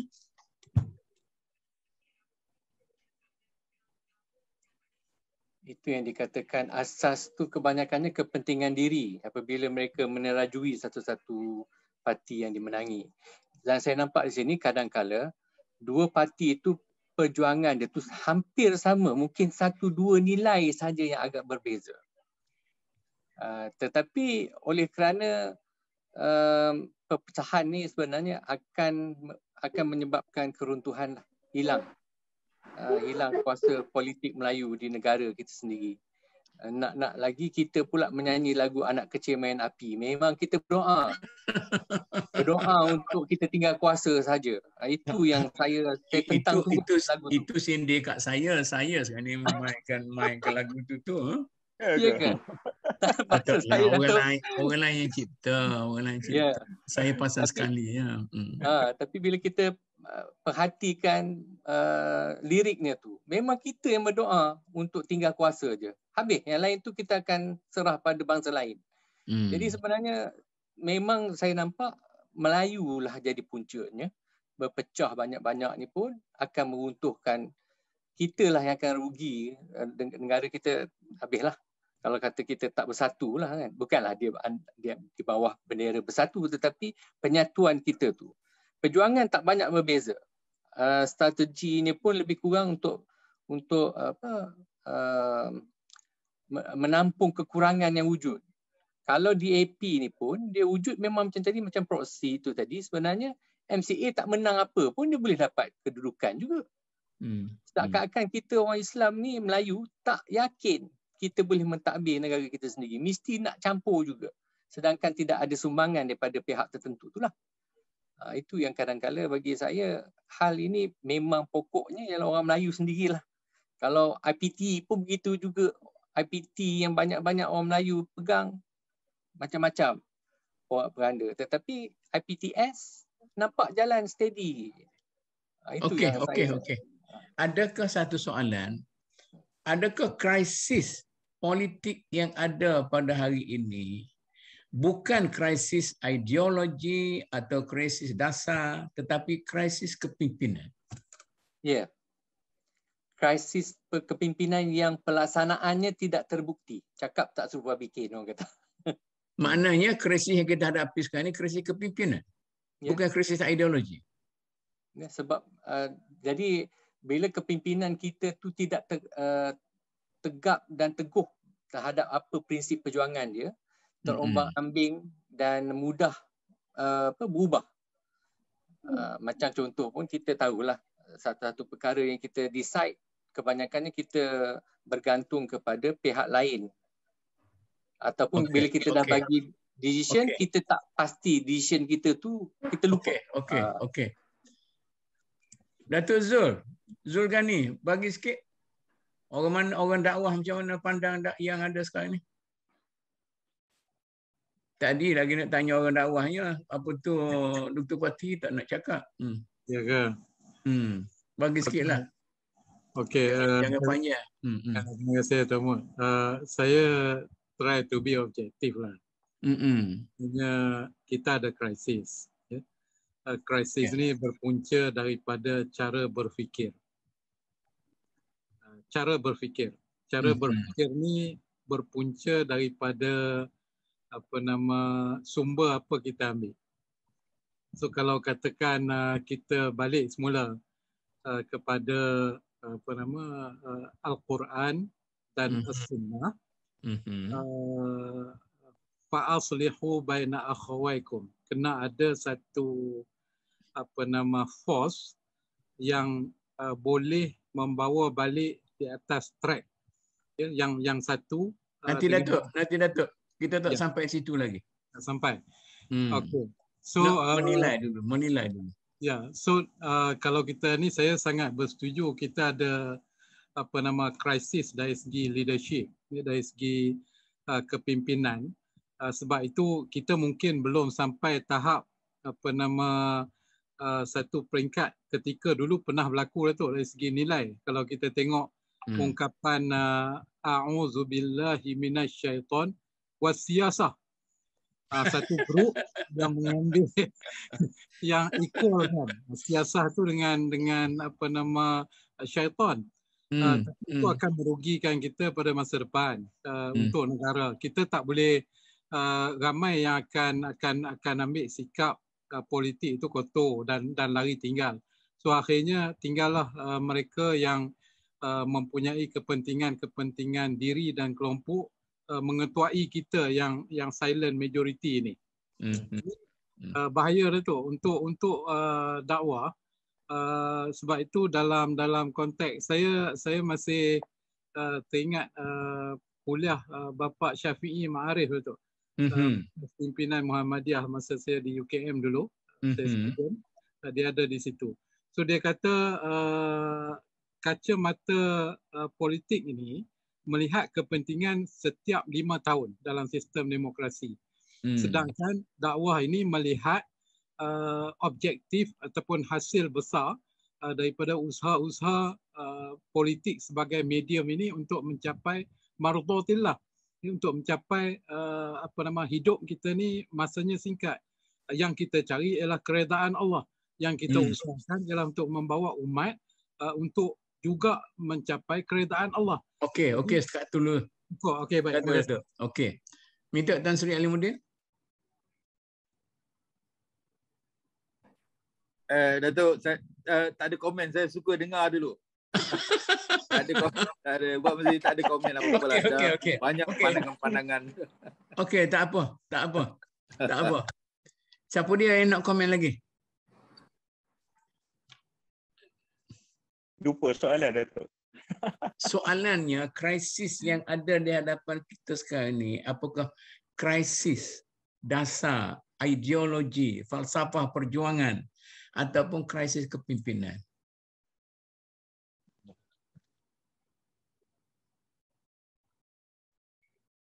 Campur-campur, Datuk.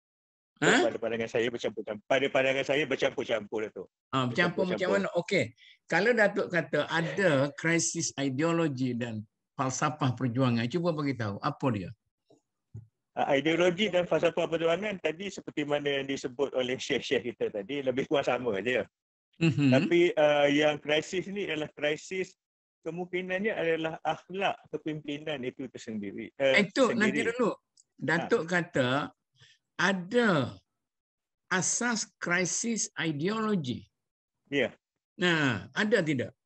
Kalau saya mungkin saya ke depan sikit ni, minta maaf. Saya bercakap dengan sahabat saya daripada Parti Bahtera Sejahtera. Saya kata bawa satu idealisme di mana kalau kita inginkan penyatuan ummah, penyatuan di antara kepimpinan orang Melayu dari semua parti ini berasaskan kepada 4 sifat Rasulullah SAW. Sidiq, amanah, fatanah, tabligh. 4 ni, kalau kita setuju, bersatulah kita insya-Allah. Tapi kalau selagi kita nak bersatu atas dasar Melayu, tak jadi. Sebab kalau kita tak nak, contoh dia amanah. Kalau kita tak nak mengutuk nepotism, rasuah dan sebagainya, kalau kita tidak mahu drop benda ni, tak jadi. Okey Datuk. Okey. Jadi saya rasa Datuk menceritakan tentang apa yang kita fikir, tapi bukan apa yang ada di luar. Masih lagi dalam pemikiran, begitu kan? Saya rasalah sebenarnya antara yang ada, jangan lagi bahtera tu yang masih dalam pemikiran. Mungkin ada asas ideologinya. Okey, siapa dia lagi nak bagi komen ni? Okey, saya bagi pandangan sikit juga komen ya. Okey, pada saya tadi dia 2 asas yang paling utama lah. Yang pertama itulah dasar perjuangan dan juga krisis pemimpin. Okey, dasar perjuangan kita tengok. Pada dasar perjuangan Islam satu, dia nak meletakkan perjuangan dia. Yang kedua, sekularisme, dia campur dan sebagainya. Dia disetujui oleh dasar Islam. Kemudian sosialis lagi jauh, dasar bangsa dan sebagainya. Sosialis bawah tu. Jadi 3 perkara ni akan bertembung. Bila bertembung, mana mungkin dia boleh bersatu lah tu. Okey. Nak tanya Zul. Yang ada parti-parti ni tak sekira lah parti Kemar Zaman tu tak tubuh lagi. Sekarang ni ada ke tidak parti sosialis? Ada lagi parti. Parti apa? Parti sosialis, parti yang menyerap tu masih ada lagi tu. Cuma secara khusus dia masih ni DAP dia antaranya melaksanakan itu dasar. No, di kalangan orang Melayu kita ni. Orang Melayu ni bila dia masuk kepada parti situ, dia tidak menunjukkan parti khusus kepada dia, tidak wujud situ. Dia tidak menunjukkan parti dia satu dan wujud dasar dia sosialis, dia tidak. Dia masuk kepada parti yang melaksanakan sosialis, dia rasa itu sesuai pada dia. Dia tidak boleh duduk. Misalnya parti apa? Di antaranya DAP dia boleh masuk situ. Oh, no. Ini parti Melayu. Yang bila kerana sebut tadi pertembungan dia berlaku kepada 3 parti daripada ideologi dasar perjuangan, maka berlaku perpecahan. Daripada situ maka lahir daripada krisis kepimpinan. Dan kita Datuk bagi orang Melayu ni kan ada dasar kehidupan dia berdasarkan berpegang kepada Al-Quran, pada sunnah, itu dasar dia dah. Kemudian nanti saya buat teori macam ni. Okey. Bermula dengan UMNO, kemudian pecah kepada negara. Bukan kerana dasar, tapi kepimpinan Datuk Un dengan Tengku. Kemudian berpecah pada PAS, bukan kerana dasar. Itu dasar tu, itu dasar. Itu dasar. Itu dasar tu. Apa dasar dia? Dasarnya apabila PAS merasakan bahawa apa ni bawa kepada sekularisme. Ini sekular dan juga PAS merasakan dia mengatakan total kepada Islam. Maka itu pecahan. Itu dasar. PAS kepada UMNO dia dasar. Itu jelas. Okey. Datuk tengok dasar perlembagaan. Perlembagaan dia. Okey juga tu. Kemudian perpecahan selepas itu, UMNO dengan 46. PAS dengan Berjasa. Hamim dengan PAS. Jadi adakah atas dasar tu? Ini sudah krisis kepimpinan. Dia masuk pada krisis kepimpinan. Okey. Yang ada hari ini? Yang ada pada hari ini? Yang pada hari ini, di antara yang berlaku adalah soal kepimpinan. Semua sudah ingin menjadi pemimpin kepada tamak halaba dan kepada merasakan dialah yang terbaik, yang betul. Mana Zul kata krisis yang ada pada hari ini ialah krisis kepimpinan, bukan krisis ideologi. Ideologi ada tu, dia berpunca daripada situ. Itu ada, itu puncanya ada. Krisis ideologi itu ada. Jadi daripada situ yang wujud perpecahan, maka lahir krisis kepimpinan. Dan maka lahirlah sekarang ini semua merasakan dia nak mewujudkan. Maka lahirlah parti-parti yang wujudkan. Dia rasa dia nak duduk di situ.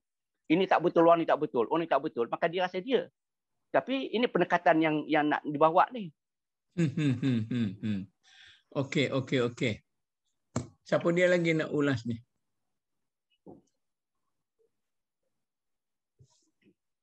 Saya fikir kalau siapa menjadi memimpin ummah yang ramai, dia akan merasai bagaimana dia ada beberapa step kumpulan atas, kumpulan pertengahan dan kumpulan bawah. Kumpulan bawah ini lagi dia pemikiran hanya ikut dia tu ni. Okey, cukup. Nanti saya nak balik pada Datuk Zul semula. Tadi saya stop dia. Datuk Zul, cuba sambung. Datuk Zulkifli Ghani.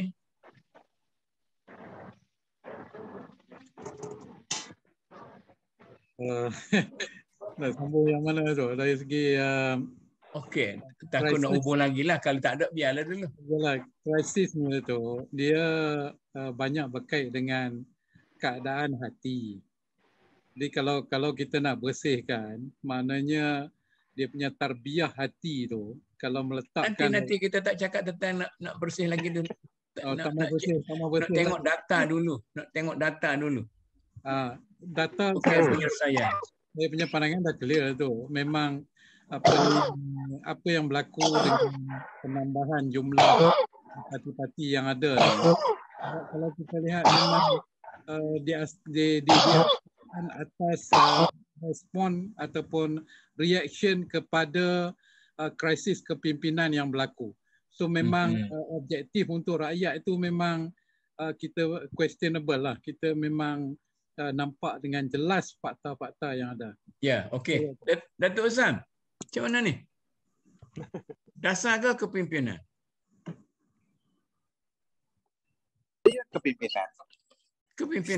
Kepimpinan. Bukan isu dasar lagi, bukan isu prinsip, isu kerakusan kuasa. Berebut nak jadi ketua. Berebut nak jadi hero. Kerana sekarang mereka melihat siapa saja pemimpin, dia punya reward tu tinggi.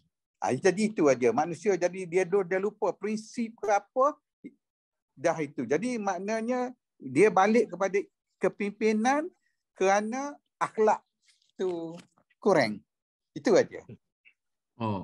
Kita kena baiki hati. Masalah human governance ni. Hati manusia kena baiki balik. Tak ada sangkut pautan dasar langsung? Tak ada. Kita tengok sama. Pejuang buka.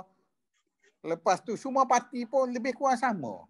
Kan? Bersatu apa. Jadi maknanya saya rasa balik kepada kerana kita bila Datuk Najib jatuh tu kan, atau selepas Tun Mahathir, dia tak ada satu tokoh yang boleh menyatukan orang Melayu. Tak ada. Jadi itu satu teori lain tu. Mana perpecahan kerana ada vacuum yang tidak siapa dia. Betul Datuk nak kata teori tu kah? Ya betul. Pasal saya rasa zaman Tun Mahathir dulu dia dalam bahasa kasarnya dia bunuh semua potential leaders yang di sekeliling yang ada potential dimatikan semua. Kan dia orang punya career. Jadi mengingat jadi gap tu jauh sangat. Bila gap jauh sangat, semua orang yang di ring ketiga, ring keempat merasakan mereka semua layak. Macam dulu clear cut. Orang nombor 1 bila dia tahu siapa nombor 2 tu dia tahu. Siapa nombor 3 dia tahu. Tapi bila masa Tun Dr. Mahathir mengetah 22 tahun tu, dia create satu vacuum yang besar. Nanti Datuk. Tun Mahathir sengaja ke atau kerana dia mengetah terlampau lama? Saya rasa sengaja. Sengaja kerana dia nak berkuasa lama. Pasal dia ni pun saya rasa di antara individu yang suka pada kuasa. Dia enjoy kuasa. Itu sebab dia umur 90-an pun dia nak lagi berkuasa. Jadi kuasa. Jadi maknanya sekarang krisis kita adalah krisis perebutan kuasa. Dan puncanya ketandusan. Jadi tak ada karakter. Sama juga dalam bidang agama pun tak ada karakter yang strong yang boleh unify semua. Ini gap yang harus difikir oleh MDN. Okey.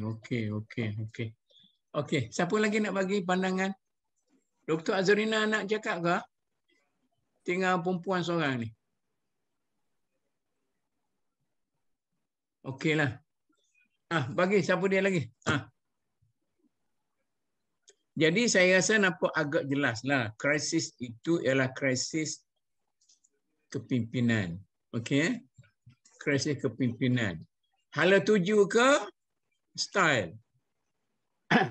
Dia Datuk, kalau krisis kepimpinan dia berlaku dalam satu parti.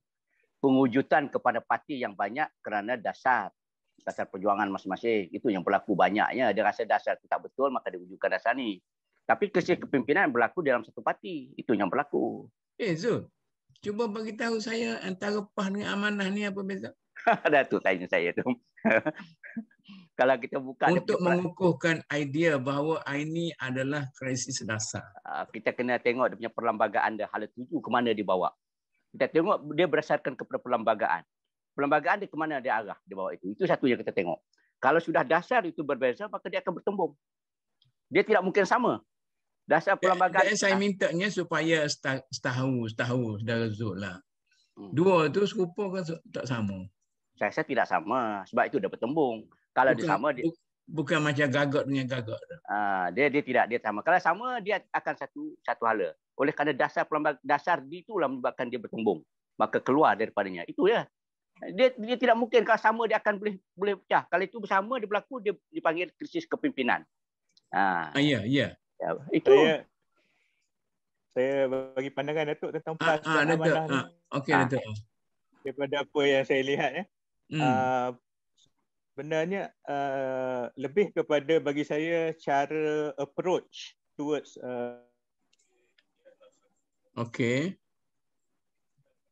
maknanya krisis almarhum Tuan Guru Nik Aziz masih hidup. Lebih kepada approach. Pendekatan macam mana nak tuju. Terutamanya kepada non-Muslim ataupun DAP atau sebagainya lah. Jadi ketika almarhum Tuan Guru Nik Abdul Aziz masih hidup, memang sudah berlaku pergeseran di antara kumpulan-kumpulan ni. Cuma dan Tuan Guru Nik Aziz memihak kepada kumpulan yang sekarang ni, geng-geng amanah ni.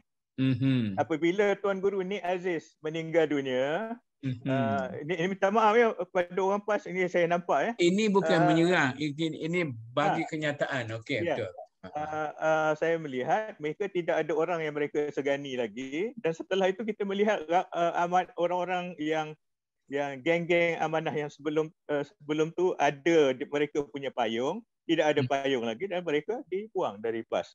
Disingkirkan dengan cara pemilihan dan macam-macam lagi lah, dan akhirnya mereka tidak ada alternatif lain dan mereka menubuhkan amanah. Basically dasar dia lebih kurang sama je dengan PAS-nya. Tak ada beza mana pun. Tak takut perlembagaan pun kopi. Cuma dia platform untuk berjuang. Dia mana yang perlu pada satu platform untuk berjuang. Dia sikit tambah. Okey, katakan Datuk sebagai suatu perintah ketua parti, kita Datuk telah meletakkan satu dasar yang jelas harus diikuti oleh semua orang. Tiba-tiba saya ni bersama Datuk, saya agak terkeluar sedikit daripada ikut dasar yang telah ditukar oleh Datuk. Jadi saya dengan prinsip saya, cara saya merasakan dan dasar yang telah Datuk buat itu saya rasa tak betul. Jadi apakah kaedah Datuk nak mengeluarkan saya daripada bersama? Sebab saya berduduk bersama ni saya akan memberikan masalah. Dia tidak akan menjadi satu matlamat sebab saya sudah bercanggah, sudah lain-lain dah. Jadi melainkan kaedahnya akan kaedah sama ada nak keluarkan secara sendiri ataupun melalui pemilihan. Ini yang berlaku kadang-kadang dalam suatu parti, maka itu berkaitan dengan krisis kepimpinan juga. Itu yang berlaku. Okey. Ada apa tambahan lagi, Cikgu Rahim?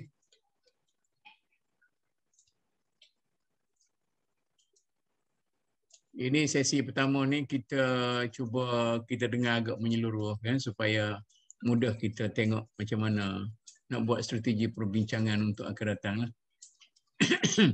Cikgu Rahim nak cakap ada? Ya, Assalamualaikum warahmatullahi wabarakatuh. Baru lepas bertugas biar dulu. Okey, Cikgu Rahim dulu. Saya baru lepas bertugas. Imam tak follow tadi. Okey, teruskan. Semula. Okey. Tak boleh kira tu email takut idea dia banyak sekali kan. Okey.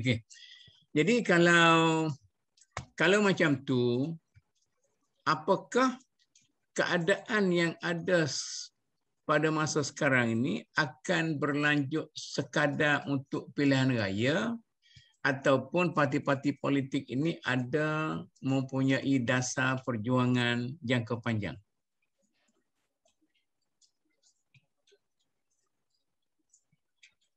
Pada pandangan saya, Datuk, ianya akan berterusan. Kalaulah kita anggap ini, kita katakan ini sebagai perpecahan, ianya akan berterusan. Sama ada pilihan raya atau tak ada pilihan raya, ianya akan berterusan. Kalau begitu, dalam pilihan raya yang akan datang ni, siapa dia boleh buat agak-agakkan? Sama ada Melayu akan mendapat majoriti ataupun tidak akan dapat? Pada saya akan berdasarkan kepada di Melaka satu di antara teori. Ini sebagai satu dia kata punya test macam makmal tikus jugalah kadang-kadang itu. Ujian itu. Jadi di Melaka ni di antara satu lah bagaimana kedudukan. Pada saya PR15 ni kalau dia menentukan bahawa akan wujud Melayu yang boleh menguasai, maka dia akan berterusan. Maka dia akan kekal persatuan. Tetapi kalau dia masih lagi mengekalkan perpecahan, maka itu bermula petanda kepada Melayu sudah mula akan melalui kehancuran yang berat. Tapi pada pandangan saya, berdasarkan kepada sekarang inilah, Melaka dan juga persiapan PR15 ini akan menentukan. Tapi pada pandangan saya melihat dalam suasana sekarang ini, dengan peranan banyak di antara kita juga berperanan, memberikan kesedaran kepada banyak kumpulan-kumpulan, khususnya kepada penyokong untuk melihat survival orang Melayu ini. Jadi ini mungkin dia akan mengubah corak politik pada PR15 ni. Saya melihat situ. Okey. Dia siapa dia Encik Muhammad Zaki ni? Ada nak bagi pandangan ke? Tak? Dia buka dia unmute dia punya mikrofon. Betul. Saya ingin menyarankan supaya kita juga lihat selain daripada krisis kepimpinan yang dapat menyatu padukan balik, kita juga perlu melihat kepada krisis pengundi Melayu sendiri. Kerana kalau mereka tidak mempunyai hala tuju cara pemilihan pemimpin yang bagaimana dan sebagainya, mungkin mereka juga akan membuat kesilapan sebab mereka yang memilih, maka pemimpin itu kalau salah lah kalau. Okey, Cik Mak Fadli, adakah kemungkinan orang Melayu yang frust dengan perpecahan pemimpin Melayu akan undi DAP? Oh, tak mungkin. Ada kemungkinan saya rasa kerana kalau kita lihat Datuk Pak kata tak mungkin. bagi saya lah. Okey, kalau kita boleh dapat hasilkan lebih ramai Ustaz Ridwanti, Ustaz apa nama? Alamak. Lupa pula. Ramai bangsa-bangsa lain yang nampaknya lebih menonjol apabila mereka menjadi mereka kembali pada fitrah, maknanya kembali pada Islam, mereka dapat melihatkan contoh-contoh tauladan kepimpinan yang lebih baik. Jadi Ustaz Ravi contohnya. Jadi kalau kita ada calon-calon ataupun pemimpin-pemimpin sedemikian yang dapat terus makna isu-isu tertentu diketengahkan, terus dipimpin dan diselesaikan dengan baik. Soalan jelas. Adakah akan ada orang-orang Melayu yang frust dengan perpecahan umat Melayu, dia akan pilih DAP? Dia kata saya menariknya ni tu. Soalannya ni. Yes, saya kata betul. Hasil daripada perpecahan Melayu menyebabkan orang Melayu frust, dia pergi pada DAP. Buktinya apabila DAP dulu berapa kursi dapat? Dan sokongannya kemenangan banyak adalah sokongan daripada Melayu kepada DAP. Itu di antaranya. Sebab kenapa dia kecewa dengan kepimpinan Melayu. Itu di antaranya. Jadi memang tidak boleh nafikan. Tidak mana boleh dapat 40 kursi. Lebih pada itu lagi. Itu belum masuk lagi yang lain. Jadi teori ini betul. Maknanya dia frust dengan kepimpinan Melayu berpecah, maka dia menyampah ke Melayu ni. Pangkah DAP lah habis kita. Okey. Saya agak tidak setuju dengan Haji Zul. Tak apa, silakan. Sebab saya rasa kerusi DAP itu adalah dulunya ketika zaman Mahathir, border-border yang di-adjust supaya majoritinya non-Muslim, dan dia menjangkakan bahawa MCA akan menang di situ. Pada ketika itu pengundi Cina menyokong MCA dan DAP ni parti picisan lah orang kata. Tapi sekarang ni fikrah DAP ni terjual kepada orang Cina. Jadi kerusi yang 40 ni saya rasa semua majoriti non-Muslim punya ni, dan kita jangan salahkan sesiapa DAP atau sebagainya. Nanti Datuk, maknanya soalannya lain. Soalan lain. Soalannya kawasan majoriti Melayu. Kalau ada calon DAP tapi majoriti itu Muslim. Kalau ada calon DAP, adakah orang Melayu akan undi DAP? DAP cerdik, dia takkan masuk kawasan orang Melayu. Dia takkan masuk. Saya rasa dia kalau ada pun mungkin sesat 1-2 tu je lah. Tapi dia tidak akan bertanding di kawasan orang Melayu. Kalau ada macam tu, adakah sebagai test case lah, adakah orang kita akan undi? Tak tahu.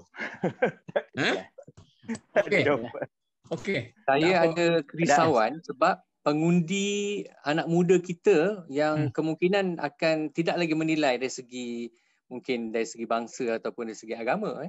Dia akan lihat dari segi kepimpinan pula. Mungkin anak-anak muda kita akan menjadi pengundi kepada mereka. Ada calon. Tapi dia bergantung pada ibu bapa tu.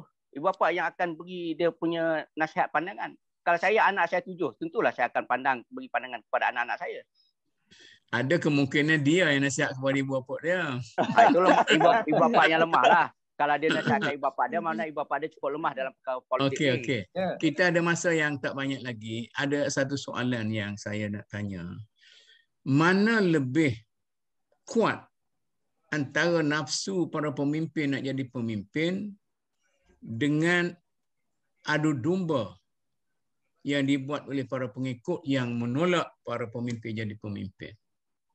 Manakala kita nak tackle mana dulu? Tackle nombor 1. Nafsu pemimpin dulu. Pemimpin yang terlalu gairah nak jadi pemimpin berterusan. Dia melihat kedudukan kepimpinan itu sebagai kerja hakiki sampai dia mati. Kemati. Semua manusia bernafsu betul lah. Okey. Sebelum kita tutup, saya nak dengar sesiapa dia nak bagi sikit pendek-pendek lah sebelum kita tutup. Saya nak bagi pandangan Datuk. Ya, saya nak bagi pandangan. Saya rasa apa pun penyatuan ummah ni Datuk kena pelupuri. Jadi macam mana kita nak menyatukan ummah ni, tentulah ada dasarnya. Dasarnya bukan bangsa. Kalau bangsa asabiah silap kita pun masuk neraka juga. Kita sokong bangsa kita sebab dia bangsa kita, tapi dia jahat buat apa? Kan contohnya. Jadi kita dalam multaqabah ni. Jadi Datuk, saya ingin mencatatkan kepada Datuk dan tim, mungkin secara senyap-senyap dan perlu ada orang kata announcement atau apa, memanggil kumpulan-kumpulan tertentu daripada semua parti-parti Islam, UMNO, PAS, Amanah, yang baru pun Bastera, Bersatu, Pejuang, apa lagi, Ibrahim Ali punya tu apa. Semuanya kita kumpulkan secara diam-diam, Datuk. Tidak ada fanfare apa, diam-diam berjumpa secara sulit dan melihat apakah titik pertemuan di antara kita kalau kita betul-betul nakkan Melayu bersatu pada PRU 15. Dan kita siapkan asasnya apa. Biarlah katalah contoh kita kata based on amanah. Yang sudah berlalu tu berlalulah, tetapi ke depan macam mana? Macam tu. Jadi itu jadi asas kita sebenarnya. Kalau dia kata bab ni kita tak mau bincang lah, kita tak mau bersetuju, tak mau apa, dia tak boleh kata apalah nak bersatu. Macam mana kalau amanah pun tak nak bersatu? Sifat amanah pun tak nak bersatu. Contohnya sifat sidik, amanah. Jadi benda-benda ni Datuk kena satu kumpulan seperti Datuk yang memanggil mereka dan berbincang. Kalau itu tak boleh pergi Datuk, kita berdoa kepada Allah Subhanahu Wa Taala, kita sudah menjalankan melaksanakan tanggungjawab kita, dan yang lain tu la haula wala quwwata illa billah lah. Itu pandangan saya tu. Rabbana wala tuhammilna ma la taqata lana bih. Begitu. Wa'fu anna. Okey. Saya rasa kita terima itulah dulu sebagai satu penamat kita. Kita dah pukul 5. Minggu depan hari ni baru kita bagi satu soalan. Minggu depan kita cuba luaskan sikit persoalan kita tu. Cuma bolehkah saya harap sikit, maknanya pukul 3 tu semua kita dah ada. Sebab tak bagusnya bila kita datang tu orang dah berbincang, kadang-kadang kita pun tak berapa jelas apa tu. InsyaAllah lah kita harapkan kepada semua, dan saya ucap terima kasihlah kepada sokongan, kepada anjuran kita ini, dan insyaAllah dengan cara perbincangan ini kita boleh berfikir macam mana nak bantu bangsa kita, kan? Nak buat amal jariah untuk bantu bangsa supaya bangsa kita tidak mati di tengah jalan. Akhir sekali saya ucapkan terima kasih sekali lagi, dan wabillahi taufiq, wassalamualaikum warahmatullahi wabarakatuh.